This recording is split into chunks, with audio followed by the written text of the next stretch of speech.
میں عمران خان صاحب سے ملا تھا جمعرات کو، اور ان کو بہت اچھے موڈ میں اور صحت مند پایا، مگر ان کی تکلیف کا بھی مجھے احساس ہوا کہ وہ اسیری میں رہ رہے ہیں، ساری قربانیاں دے رہے ہیں، اور ملک کے معاملات جو ہیں وہ ایک کنفیوژن کا شکار ہیں اور کنفیوژن کی طرف جا رہے ہیں۔ انہوں نے اپنی انا کو بھی قربان کر دیا کہ جب یہ کہتے رہے کہ ہم بات چیت ہونی چاہیے دوسرے کے ہم نے نہیں بات کرنی، تو ورنہ عام طور پر ذاتی زندگیوں میں لوگ کہتے ہیں اچھا نہیں بات کرنی، انہوں نے تو اپنی انا کو بھی قربان کیا کہ نہیں، کیونکہ ملک کا معاملہ ہے تو بات چیت ہی حل ہے مسائل کا۔ تیسرا یہ کہ میں وکلا کے حوالے سے میں سمجھتا ہوں کہ اس طبقے پر بھی دباؤ ہے۔ میں جو 6 ججز نے بات رکھی، میں سمجھتا ہوں بڑی اچھی چیز ہے۔ سپریم کورٹ کے اندر یہ بحث جاری ہے، اور کیونکہ یہ لائیو ٹرانسمٹ ہوتی ہے تو جو لوگ کہہ رہے ہیں، جس انداز سے کہہ رہے ہیں، یہ عام آدمی سمجھ جاتا ہے۔ اسی لیے کورٹ کو ہمیشہ اوپن رکھا گیا ہے کہ سب کے سامنے بات ہو۔ جس انداز سے آدمی گفتگو کرتا ہے تو لوگ پہچان لیتا ہے کہ یہ پریشر میں بات کر رہا ہے، جھوٹ سچ کیا بول رہا ہے۔ تو یہ ایک اچھی بات قاضی فائز عیسیٰ صاحب نے کی کہ سارے معاملات ٹرانسپیرنٹ ہو گئے۔ تو میں عدلیہ کی آزادی کے حوالے سے ریسٹوریشن اور جوڈیشری والی مہم میں بھی حصے دار تھا، اور اب بھی میں سمجھتا ہوں کہ عدلیہ آزاد ہوگی تو انصاف ملے گا، میڈیا آزاد ہوگی تو انفارمیشن ملے گی۔ میں سمجھتا ہوں کہ ہمارے سارے ادارے بند گلی میں چلے گئے۔ میں سمجھتا ہوں کہ فوج کو میں ہمیشہ زندگی بھر ڈیفینڈ کرتا رہا ہوں، انٹرنیشنلی بھی ڈیفینڈ کرتا رہا ہوں۔ میری فوج ہے۔ مشرقی پاکستان کے حوالے سے اگر کوئی الزام لگاتا ہے کہ فوج نے یہ کیا تو میں کہتا ہوں نہیں، انڈیا نے اور مفتی بہینی نے بھی ظلم کیے تھے، تو یہ وہاں کے حالات کے اعتبار سے تو فوج کے ہم ڈیفینڈر ہیں اور رہیں گے، میرا ادارہ ہے۔ تو سارے اداروں کے اوپر جو اس وقت پریشر ہے، معیشت کا پریشر ہے۔ میں امید کر رہا ہوں کہ سعودی عرب سے جو ڈیلیگیشن آیا ہے اس کے مثبت نتائج نکلیں گے۔ میں سمجھتا ہوں پاکستان کو انویسٹمنٹ چاہیے، ایڈ نہیں چاہیے،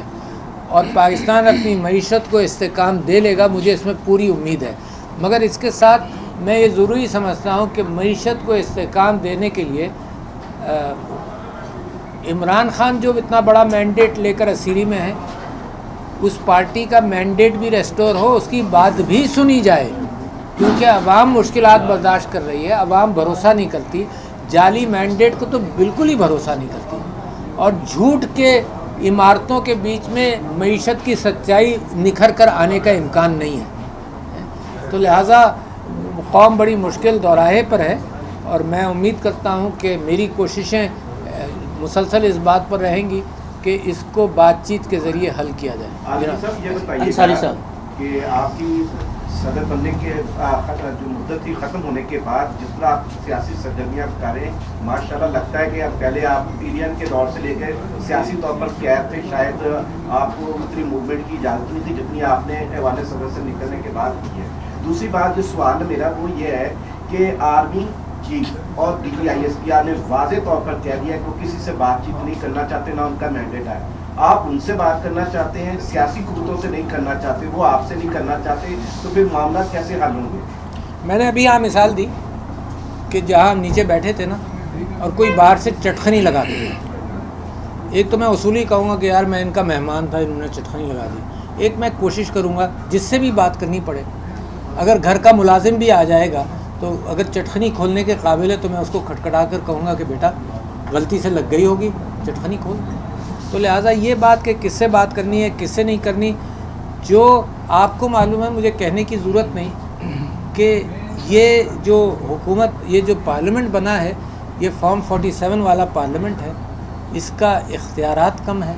اختیارات نہ ہونے کی برابر ہیں۔ تو لہٰذا بات چیت اگر کوئی کہہ رہا ہے کہ اس نے نہیں کرنی، اسی سے سوال کیجئے۔ میں تو کہتا ہوں میرے ملک کا معاملہ ہے، جس نے بھی چٹخنی لگائی، جو بھی چٹخنی کھول سکتا ہے اس سے میں بات۔ اچھا الوی صاحب یہ بتائیے گا، جیسے کہ آپ کہہ رہے ہیں کہ وہ بات نہیں کر رہے اور سیاسی جماعتوں سے آپ لوگوں نے بات کرنی نہیں ہے، تو پھر کوئی بیچ میں برج کا کام کون ادا کرے گا؟ آپ، یہ میرا سوال نہیں، آپ بیچ میں کوئی برج کا کام ادا کریں گے؟ آپ کے معاملات تعلقات تو ہیں نا، آپ بات کریں گے؟ دیکھیے میں برج کا کام کرنے کی کوشش کرتا رہا ہوں، مگر برج جب ہی کامیاب ہوگا جب گاڑیاں چڑھیں گی اس پر، اس کو استعمال کیا جائے گا۔ جب گاڑیاں ادھر کھڑی رہیں اور ادھر کھڑی رہیں کہ جی اس برج کو ہم نے استعمال ہی نہیں کرنا، تو میں پھر بھی دعوت دیتا رہوں گا کہ اس برج پر کوئی سن تو لو، اس برج پر کوئی ٹول نہیں ہے، یہ برج پاکستان کو جوڑنے کے لیے برج بنا ہے، یہ میں دعوت کرتا رہوں گا، جب گاڑیاں تیار ہو جائیں گی تو برج استعمال ہو جائے گا۔ اچھا ڈاکٹر صاحب، آپ پاکستان کے سب سے اعلیٰ ترین منصب پر قائم ہیں، ہمارے یہاں پر دو چیزیں ہیں آج تک کلیئر نہیں ہوئی، اور وہ ہیں عمران خان اور موجودہ آرمی چیف کے حوالے سے، اور شاید آپ کو بھی بہت ساری باتوں کا علم ہے۔ ایک تو یہ کلیئر کر دیں کہ جب آرمی چیف DGISI تھے تو واقعی عمران خان کو فائلیں دکھائی گئی تھی بنی گالا کے تنازع کو بشرا بی بی کے ریلیٹڈ، اور دوسرا جب عمران خان نے یہ لانگ مارچ کیا تھا تو کیا موجودہ آرمی چیف کی تعیناتی روکنے کے حوالے سے تھا؟ کیونکہ آپ پھر نوٹیفکیشن سائن کر کے یہاں پر آئے تھے، یہ کلیئر کر دیں، قوم یہ سچ جاننا چاہتی ہے اور آج تک قوم کو یہ سچ کوئی نہیں بتا رہا۔ دیکھیے اس میں بہت ساری چیزیں مجھے نہیں معلوم،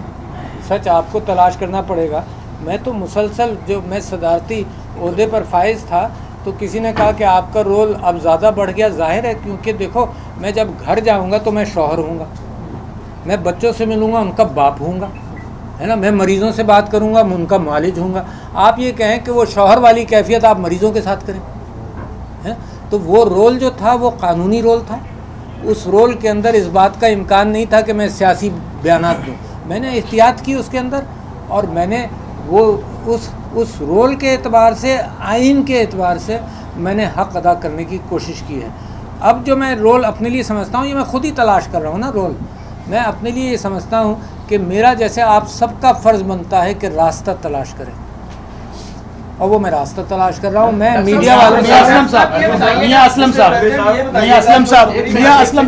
علی صاحب یہ بتائیے گا کہ آپ کہہ رہے ہیں کہ میں راستے تلاش کر رہے ہیں، بڑی اچھی بات ہے، جب آپ کے پاس بہت زیادہ ڈائمینشن تھی، بڑے راستے کھلے تھے، آپ کے پاس اختیار بھی تھا، یہ بار بار سوال ہوتا رہے گا آپ سے۔ میں اب نیچے بھی تھا تو وہاں پر بھی لوگ ڈسکس کر رہے تھے کہ اب ایکٹیو ہو رہے ہیں ادوی صاحب، اس وقت کیوں نہیں ایکٹیو ہوئے؟ اس وقت آپ خان صاحب سے ملنے کیوں نہیں گئے یا ملاقات نہیں کرنے لگے؟ اب سوال میرا یہ ہے کہ اب خان صاحب سے اب جب آپ ملے ہیں تو کیا انہوں نے لائن آف ایکشن آپ کو دی ہے کہ اب آپ نے کرنا کیا؟ میں نے آپ سے کہا، میں نے سوال کا جواب دیا کہ جو میرا رول تھا وہ آئینی رول تھا، ہے نا، اس آئینی رول کے اندر میں نے کئی جگہ پر کہا کہ میں سر کے بل بھی کھڑا ہو گیا کہ میں جوڑوں، اتفاق سے ناکام ہوا، میری ذات کی بات ہوگی، میں لوگوں کو کنونس نہیں کر سکا، مگر جوڑ نہیں سکا، مگر اس کا مطلب یہ نہیں کہ میں کوشش چھوڑ دوں۔ تو لہٰذا جب میں اس رول سے باہر آیا ہوں تو میں ایک پاکستان کے خوددار سٹیزن کے طور پر وہی بات کر رہا ہوں کہ رول کہ قوم کو جوڑے بغیر نہ معیشت بہتر ہوگی نہ قوم بہتر ہوگی، اور اگر یہ کم علمی کی بات ہے کہ یہ سمجھا جائے کہ جی معیشت بہتر کر لیں گے اور یہ ہوگا، تو لہٰذا میں کوششیں جاری ہیں۔ ڈاکٹر صاحب یہ بتائیں کہ آپ کی عمران خان سے جو ملاقات ہوئی ہے اس میں کیا انہوں نے آپ کو اسٹیبلشمنٹ سے بات چیت کرنے کے لیے کہا ہے؟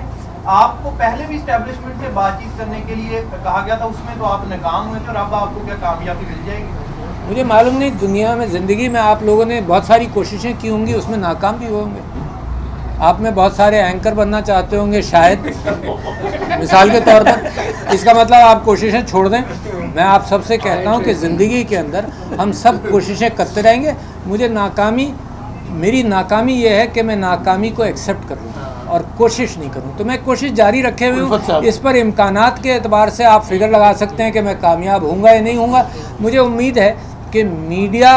اپنی کوشش کرتا رہے، میں آپ سے درخواست کر رہا ہوں بار بار،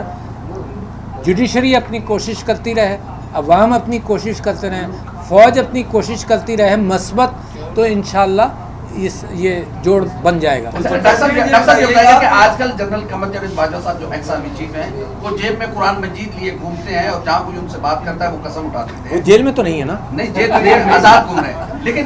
یہ دعویٰ کیا تھا کہ مجھے فار ایور تاحیات ایکسٹینشن کی دعوت دی گئی تھی، ایوان صدر میں دی گئی تھی، اور آپ اس ملاقات میں شریک تھے، وہ سچ کیا ہے؟ یہ ٹروتھ ہم آپ کے سامنے رکھتے ہیں۔ آخری سوال آپ کا۔ میرا خیال میرے سامنے کوئی ایسی بات نہیں۔